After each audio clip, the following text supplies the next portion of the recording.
నమస్తే. ప్రస్తుతం మనతో పాటు సీనియర్ జర్నలిస్ట్ జయదేవ్ ఉన్నారు. ఆయనతో మాట్లాడదాం. నమస్తే సార్.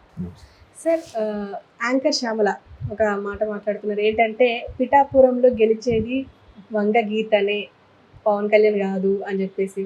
అండ్ అరవడం, ఆయాసపడడం తప్ప ఆయన సాయం చేయడం ఎక్కడ చూడలేదు అని చెప్పేసి అన్నారు. అది కూడా పవన్ కళ్యాణ్ అంటేనే సాయానికి మారుపేరు అని చెప్పేసి చాలామంది మాట్లాడుకునేది. కానీ తను అలా మాట్లాడడం, అంటే పైగా ఇండస్ట్రీకి సంబంధించిన వ్యక్తి కాబట్టి తనకి ఇంకెక్కువ తెలిసి ఉంటుంది. కానీ ఎందుకు అలా మాట్లాడవచ్చు?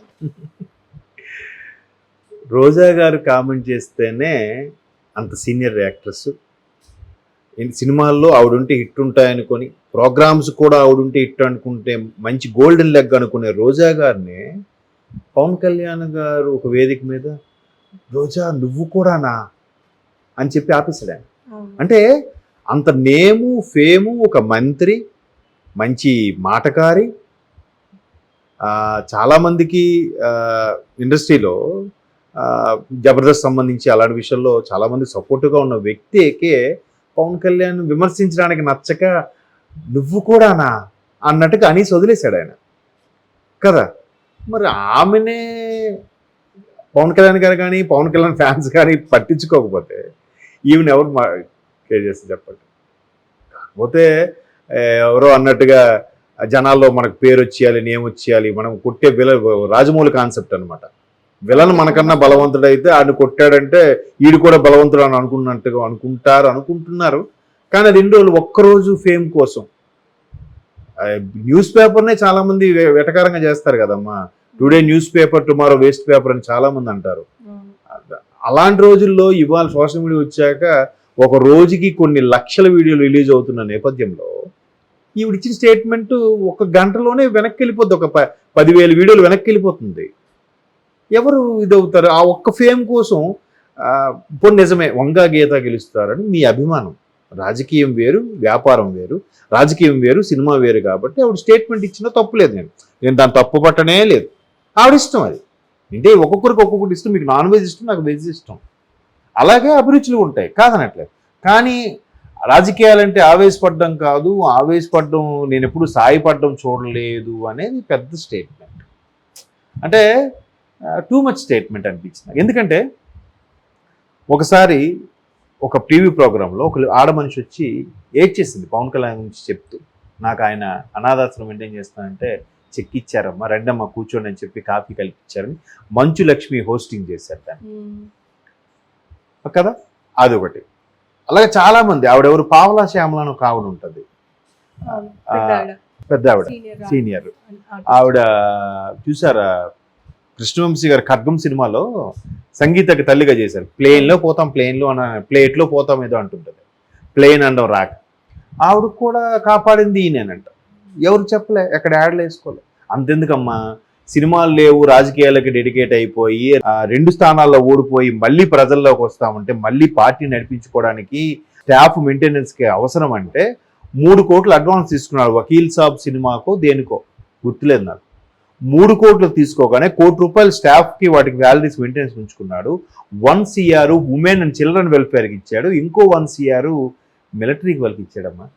అది ఎక్కడా చెప్పలే. అక్కడికి 6 నెలల తర్వాత వాళ్ళ ఒక కాన్వకేషన్ పెట్టుకుంటే ఆ కాన్వకేషన్లో పవన్ కళ్యాణ్ ఒక టాలీవుడ్ హీరో అని చెప్పి వాళ్ళ ఒక AVI ప్లే చేశారు. ఆ వీడియో మీకు కావాలంటే కొట్టి చూడండి. మిలిటరీ వాళ్ళు ఆయనకి రెస్పెక్ట్గా ఆ AVI ప్లే చేసి నిలబడి సెల్యూట్ చేశారు. ఇవన్నీ ఏంటివి? అట్లా ఎన్నో చాలామంది చెప్పారు కదా. ఆ పోనీ ఆయన విమర్శించడం ఎవరైనా మాట అంతెందుకమ్మా. రేణు దేశాయ్ గారు, ఆయన 3 పెళ్ళిళ్ళు, 2వ భార్య రేణు దేశాయ్ అని అంటారు. రేణు దేశాయ్ గారు విడిపోయిన తర్వాత ఎట్లాంటి భార్య కపులైనా విడిపోయిన తర్వాత ఆడు వేస్ట్ గాడు, తాగి ఆడికి అలవాటు లేకపోతే ఆడికి అన్ని వ్యసనాలు ఉన్నాయి, అప్పు చేశాడు, తాగి తెచ్చుకొచ్చాడు అని చెప్తుంది. ఎందుకు? విడాకులు కావాలి కాబట్టి. వాడు తేడాగాడు, సంసారాన్ని పనికిరాడని చెప్పిన అమ్మాయిలు కూడా నేను చూశాను కదా. అట్లాంటిది ఆమె అవేమీ చెప్పకుండా ఆయన ఏంటోనండి, అసలు ఎంతసేపు ప్రజలు ఏదో సేవ చేద్దామని తలంపు ఉంటాడు. అంత స్టార్డము, అంత ఇమేజ్, అంత ఫ్యామిలీ బ్యాక్గ్రౌండ్ కూడా అదేంటో అనేది ఇప్పుడు ఆవిడ చెప్పింది. ఇప్పుడు విడిపోయిన 3-4-5 ఏళ్ళ తర్వాత కూడా ఒక ఛానల్కి ఇచ్చిన ఇంటర్వ్యూలో ఎంతసేపు హెల్ప్ అంటాడు, వచ్చిందంతా అటు పెట్టేద్దాం అంటాడు. మనం బతకడానికి ఒక చిన్న ఫామ్ హౌస్, వ్యవసాయం చేసుకొని ఒక భూమి ఉంటే చాలు అనుకునే మనస్తత్వం అయింది. అది ఏంటో నాకు అర్థమై కాదు అని అన్నట్టు కూడా చెప్పింది ఆవిడ. ఇవన్నీ ఏంటి అబద్ధాలా? ఆవేశపడతాడు, ఆవేశపడి మాట్లాడాడు. ఆడవ సన్నాసి, ఆడవ సీకేసిన తాటంక, ఆడొక 420, ఈ వీటికన్నా ఆవేశం అవి. మరి అంటే ఏదో నలుగురు నోట్లో ఇవి కాదు, ఏం లేదు, సింపుల్. ఈ రోజు మనం ఇలా డిస్కస్ చేసుకుంటున్నాం కదా, ఆవిడ స్టేట్మెంట్ డిస్కస్ చేయం కదా, ఆవిడ గురించి ఆవిడ పట్టించుకోరు కదా, మేబీ అందుకోసం ఏంటుంది అంతే. అంతే అంతే సింపుల్. మన రామ్ గోపాల్ వర్మ గారు, ఆర్జీవి గారు మధ్యలో ఒకేసారి చిన్న ఒక పొడి వేస్తారు. ఈ డిస్క్ నేను వర్మ ట్వీట్ చేశాడంటే ఇంకెంతమంది కొట్టు చేస్తారో చూస్తానరా అన్నట్టుగా ఆయన ఎంజాయ్ చేస్తున్నాడు ఒక పెద్ద గ్లాస్ పట్టుకొని. అవునా? అవే జరుగుతుందమ్మా, అది చెయ్యొద్దు. ఇప్పుడు ఈవిడ కూడా నేను స్టేట్మెంట్ ఇచ్చాను, తెల్లాలిస్తే మన మీద ఎంతమంది ఎన్ని వీడియోలు చేస్తారు చూడని చెప్పి ఛాలెంజ్ చేసి ఉండొచ్చు బహుశా అమ్మాయి. మనం ఇప్పుడు మన పిక్చర్లా మనం చేసుకుంటున్నాం. అవే అంత చెప్తున్నాను కదా, మేఘంకి తాగుతుందా బాల్ విసిరి కొడితే అన్నట్టుగా. ఏదో అంటే ఆవేశము, ఎన్నికల్లో మాట్లాడారు అంతవరకు బాగుంది, వంగ గీతాలు గెలుస్తారు నాకు అభిమానం కాబట్టి బాగుంది, ఎందుకు ఈవిడ క్యాన్వాసింగ్ వెళ్ళింది కాబట్టి ఈవిడకున్న ఇమేజ్కి అందరూ ఈవిడ చూసి ఓటు వేసేస్తారు అనుకోవచ్చు, అన్నీ బాగున్నాయి. కానీ ఆయన ఎవరికి సాయం చేయలేదన్నది మాత్రం కొంచెం ఇబ్బందికర స్టేట్మెంటే నా అభిప్రాయం. బట్ అది కూడా రాజకీయ వ్యూహంలో భాగమేమో. ఏముంది, రేపొద్దున అన్నాక కూడా ఎదురుపడినప్పుడు సార్ ఏమనుకోవద్దు, నేను ఇట్లా మీరు ఆ పార్టీ కోసం వాళ్ళ స్టేట్మెంట్ ఇవ్వమని మాట్లాడారండి, ఏమనుకోవద్దు అని చెప్పి ఉంచుకోవడం, సరెండర్ అయిపోయి. ఎందుకంటే మళ్ళీ అవకాశాలు రావు, ఎవరు యాంకరింగ్ అవకాశం ఇవ్వకపోవచ్చు, సినిమాలో అవకాశం ఇవ్వకపోవచ్చు.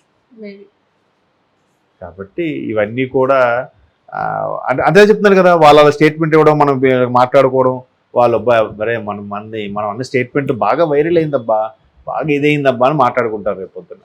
ఆ పోనీ ఆయన విమర్శించడం ఎవరైనా అంతెందుకమ్మా, రేణు దేశాయ్ గారు, ఆయన 3 పెళ్ళిళ్ళు, రెండో భార్య రేణు దేశాయ్ అని అంటారు. రేణు దేశాయ్ గారు విడిపోయిన తర్వాత ఎట్లాంటి భార్య కపులైనా విడిపోయిన తర్వాత ఆడు వేస్ట్ గాడు, తాగి ఆడికి అలవాటు లేకపోతే ఆడికి అన్ని వ్యసనాలు ఉన్నాయి, డబ్బు చేశాడు, తాగి తెచ్చుకొచ్చాడు అని చెప్తుంది. ఎందుకు? విడాకులు కావాలి కాబట్టి. వాడు తేడాగాడు, సంసారాన్ని పనికిరాడని చెప్పిన అమ్మాయిలు కూడా నేను చూశాను కదా.